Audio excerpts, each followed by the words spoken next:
আজকের রেসিপিটা জিভে জল পড়বেই পড়বে। কাঁচা আম ছোট ছোট এরকম ফালি করে কেটে নিতে পারো, বা চাইলে গ্রেট করে নিতে পারো ছোট ছোট করে। তোমরা কি অনুমান করতে পারছো আজকে কি হতে চলেছে? নুন দিয়ে দিলাম, এবারে পরিমাণ মতো বিট নুন দিতে হবে।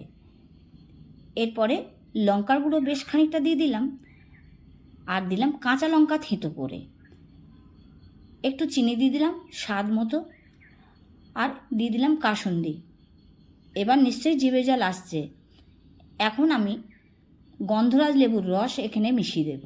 তোমাদের সাথে ভিডিও শেয়ার করতে গিয়ে আমারও কিন্তু জিভে জল এসে যাচ্ছে। এখন আমের সাথে সব কিছু মশলা আমি খুব ভালো করে মেশাবো।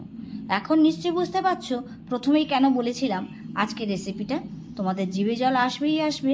বন্ধুরা, আমার রেসিপি তোমাদের কেমন লাগে কমেন্ট করতে তোমরা প্রত্যেক দিন ভুলে যাচ্ছ। প্লিজ একটা কমেন্ট করে দিও, তাহলে আমার ভীষণ ভালো লাগবে। আরও নতুন নতুন রেসিপি নিয়ে তোমাদের সামনে চলে আসব।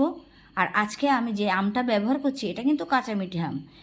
তোমরা কাঁচা মিঠে আমের বদলে যে কোনো কাঁচা আম দিয়ে এই রেসিপিটা বানিয়ে ফেলতে পারো।